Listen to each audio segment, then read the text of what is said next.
ലോകം മുഴുവൻ ആരാധകരുള്ള മാർവൽ സ്റ്റുഡിയോസിന്റെ ഏറ്റവും പുതിയ ചിത്രമായിരുന്നു തണ്ടർ ബോൾട്ട് എന്ന് പറയുന്ന സിനിമ. എന്തൊക്കെയാണ് മികച്ച അഭിപ്രായങ്ങൾ നേടിയെടുത്ത ചിത്രം ബോക്സ് ഓഫീസിൽ എന്നാൽ വൻ പരാജയമായിട്ട് മാറുന്ന കാഴ്ചയാണ് കാണാൻ സാധിക്കുന്നത്. അപ്പോൾ ഇന്നത്തെ വീഡിയോ നമ്മൾ പങ്കുവെക്കാൻ പോകുന്നത് തണ്ടർ ബോൾട്ട്സ് എന്ന് പറയുന്ന ഏറ്റവും പുതിയ ഹോളിവുഡ് ചിത്രത്തിന്റെ ആദ്യ 3 ദിവസത്തെ വേൾഡ് ബോക്സ് ഓഫീസ് കളക്ഷൻ റിപ്പോർട്ടുകളാണ്. വീഡിയോ ആദ്യമായിട്ട് കാണുന്ന സുഹൃത്തുക്കളാണെങ്കിൽ ഏറ്റവും പുതിയ സിനിമാ വിശേഷങ്ങൾക്കായിട്ട് ഇപ്പോൾ തന്നെ ചാനൽ സബ്സ്ക്രൈബ് ചെയ്ത് നോക്കുക.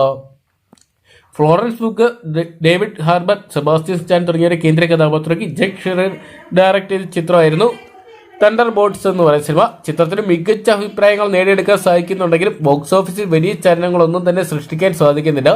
ആദ്യ 3 ദിവസത്തെ ചിത്രത്തിന്റെ വേൾഡ് കളക്ഷൻ റിപ്പോർട്ടുകൾ പുറത്തുവരുമ്പോൾ 100 കോടിക്ക് മുകളിൽ മാത്രമാണ് ചിത്രം സ്വന്തമാക്കിയിരിക്കുന്നത്. അതേസമയം ചിത്രം ഇന്ത്യൻ ബോക്സ് ഓഫീസിൽ ഒരു വൻ പരാജയമായിട്ടാണ് മാറുന്നത്. 5 കോടി മാത്രമാണ് ചിത്രത്തിന് ആദ്യ 3 ദിവസം കൊണ്ട്.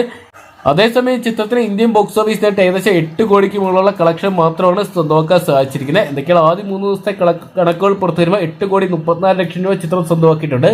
ഒരു ഹോളിവുഡ് ചിത്രത്തിന്റെ അത് മാർവൽ പോലത്തെ ഒരു സീരീസിൽ നിന്ന് ഒരു പടം വരുമ്പോൾ സിനിമാ പ്രേമികൾ വലിയ രീതിയിലാണ് ഈ സിനിമയെ ഉറ്റുനോക്കുന്നതും കാണാൻ പോകുന്നതും. എന്നാൽ അത്തരത്തിലുള്ളൊരു വിജയം മാർവൽ സീരീസിന്റെ ഏറ്റവും പുതിയ ചിത്രമായിട്ടുള്ള തണ്ടർ ബോൾട്ട്സിന് നേടിയെടുക്കാൻ സാധിച്ചിട്ടില്ല. ഇന്ത്യൻ ബോക്സ് ഓഫീസിൽ ചിത്രം ഒരു പരാജയത്തിലോട്ട് നീങ്ങുന്നുണ്ട്. അതേസമയം ചിത്രത്തിന് വേൾഡ് ബോക്സ് ഓഫീസിലും വലിയ ചലനങ്ങൾ സൃഷ്ടിക്കാൻ സാധിക്കുന്നില്ല. എന്തൊക്കെയാണ് വരും ദിവസങ്ങളിൽ എന്തെങ്കിലും മാറ്റങ്ങൾ വരുമെന്ന് കണ്ടു തന്നെ അറിയാം. അപ്പോൾ തണ്ടർ ബോൾട്ട്സ് എന്ന് പറയുന്ന സിനിമ നിങ്ങൾ കണ്ടിട്ടുണ്ടെങ്കിൽ സിനിമയെക്കുറിച്ചുള്ള നിങ്ങളുടെ അഭിപ്രായങ്ങൾ കമന്റ് ബോക്സിൽ പങ്കുവെക്കുക. വീഡിയോ ഇഷ്ടപ്പെട്ടെങ്കിൽ ലൈക്ക് ചെയ്യാനും ഷെയർ ചെയ്യാനും ചാനൽ സബ്സ്ക്രൈബ് ചെയ്യാനും മറക്കണ്ട.